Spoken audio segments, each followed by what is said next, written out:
Okay, so remember last lecture we talked about some very basic stuff about how to calculate or figure out probabilities, right? And one of the things I said was, well, when two events are dependent, then you can't use this multiplication rule to figure out, the probabilities, right? Well, how do you figure out the probabilities? And, if one event depends on another, how do when you have one thing, how do you figure out how much more likely or less likely having the one makes it that you have the other, right? Well, this is actually not that difficult. The math for this, there's a little bit more than the conditional probability, but it's really not that complicated a thing. Um, and part of the way you do this, a lot of the way you do this, is this basic idea of conditional probability. We'll go through like the basic concept here, and we'll talk a bit about the formula. The mathematical formula turns out not to be super complex. Um, all right, so let's just go with Weisberg's example. What's the probability that you have a high roll on a die given that you have an even roll, right?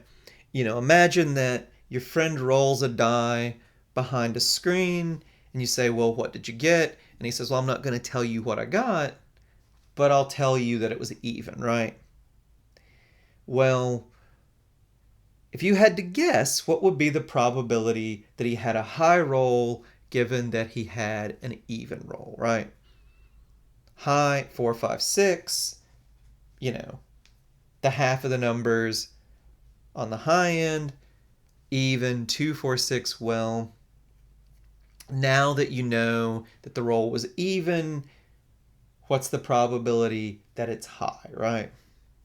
Sorry, these are all really artificial. This would be a weird game to play with your friends, but, hopefully it will maybe illustrate the basic idea, right? Now think about it. If you knew that the roll was even, would you now think that it was more or less likely that it was high than you would if you didn't know anything, right? If you didn't know anything, you'd think the chances that it's high is 1/2. Now that you know it's even, is it greater or less than 1/2? Well, probably pretty easy to see that it's greater than 1/2, right? Probably, I'm going to guess that a lot of you look at this and you can figure out, well, the odds that it's high, given that it's even, are 2/3, right? Now, if you can guess that, you might be in a position like, I can guess this, but how do I get that answer? Why does that work? Well, one way to think about this is to think that, well, cases where this is high and cases where this is even overlap quite a bit. Think about, we had the Venn diagrams last time. My diagrams are not as beautiful as Weisberg's, I'm sorry. But, there's a lot of overlap between the die roll being even and the die roll being high, right? 2 of the 3 possibilities that of when it's high are also cases where it's even, right?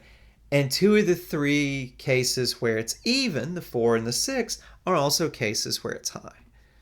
So if you know that you're in this circle where it's even, well, you know that most of this even circle overlaps with the high circle. Look at our Venn diagrams. So you know it being even really ups the chances of it being high, right?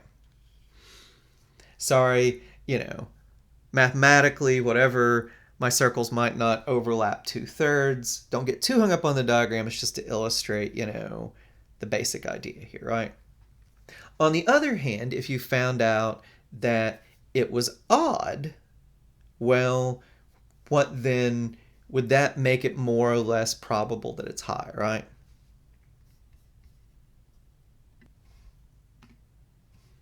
So now we think about, well, if it's odd, that means it's a 1, 3, or a 5. Well, there's not too much overlap between the die roll being odd and it being high, right? There's actually only one case where they overlap. That's the 5. So we know that it being odd, if it's odd, the chances of it being high are much less likely than it's even, right? If we know that it's odd, it actually really lowers the chances that it's a high roll.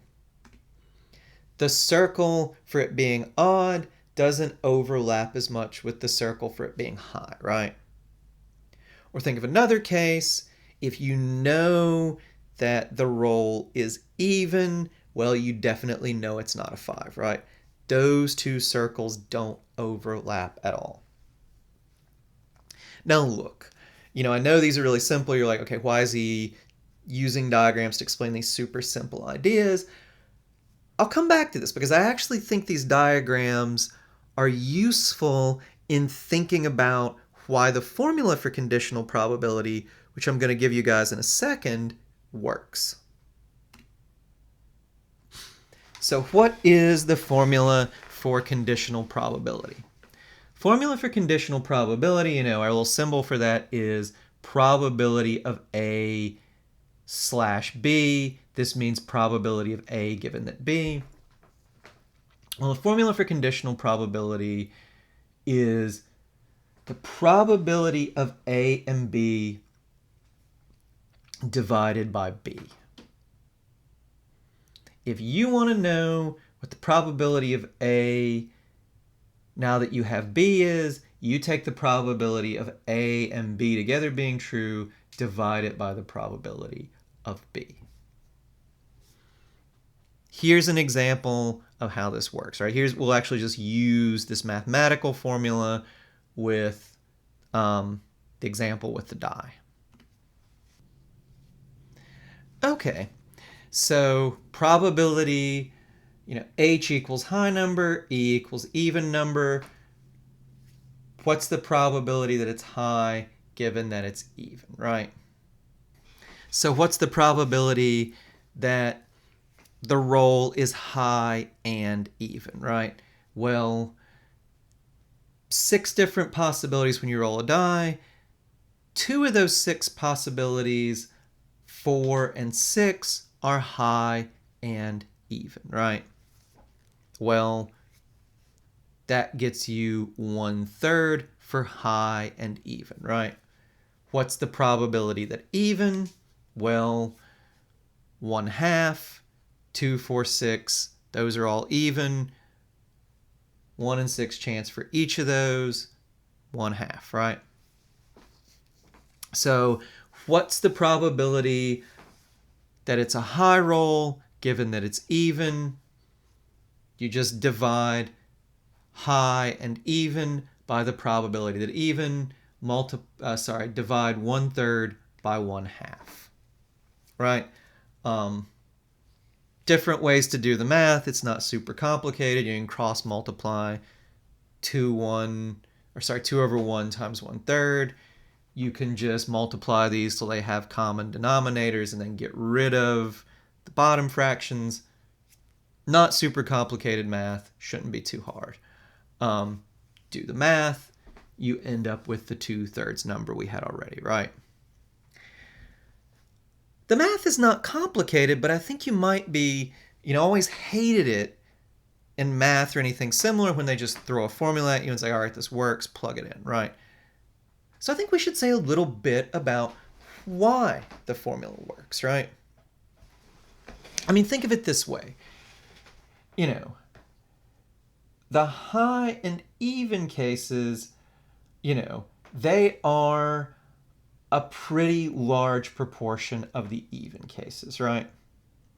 So when you know that it's even, well, what you're left with, once you know it's even, you want to determine, well, what proportion of the even cases are also high and even, right?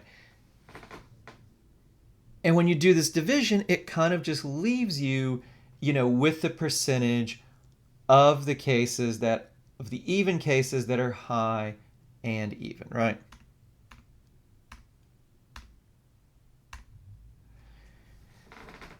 Think of it this way, right? Think back to our diagram. Once you know you have the even circle, well, what are the odds that you have a high number? Well, you just basically want to know what proportion of the even circle is high. You do the math here and it gets you that number, right? Basic idea for conditional probability, not super complicated either mathematically or conceptually.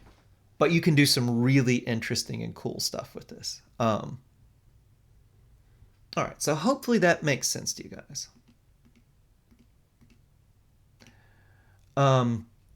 One more thing here, and I think this might help to illustrate this. You can also use this doing the sort of tree diagrams that Weisberg uses a lot, right? I really like this approach of using the tree diagrams like he does. Unfortunately, my diagrams are not nearly as pretty as his are. Mine kind of stink, right? But whatever. Weisberg gives an example. I have tried to replicate this example as well as I can with PowerPoint, or actually, Apple's Keynote. Look, think about a case, again, it'd be odd if your friend did this. Let's just imagine he does. He has two urns. One has 3 red balls and 1 white. One has 1 red, 3 white. He flips a coin, doesn't tell you how it came up, doesn't tell you what urn he's picking from. He just tells you, well, I got a red, right? Well, what are the chances that, given that that he got a red ball, what are the chances that he in fact is drawing from urn A, right? Well, again, you can do this little probability tree, right? Well, what are the odds that he got a heads for urn A, tails for urn B? Well, 1/2, right? Well, if he has urn A, what are the chances that he draws a red? 3 out of 4, right? And remember what Weisberg said, as you go through these branches, you have to multiply each number. So what are the overall chances of getting red, or getting urn A and red? 1/2 times 3/4, right? So 3/8. Urn B, chances of getting urn B in red, well, 1/2 times 1/4, 1/8, right? And so now think about it this way, right? Overall, in all these cases, you're going to get a red ball about half the time. Exactly half the time, right? 4/8 of the time, a red ball. But in most of those cases where you get a red ball, it's going to be from urn A, right? So you can actually do the math here.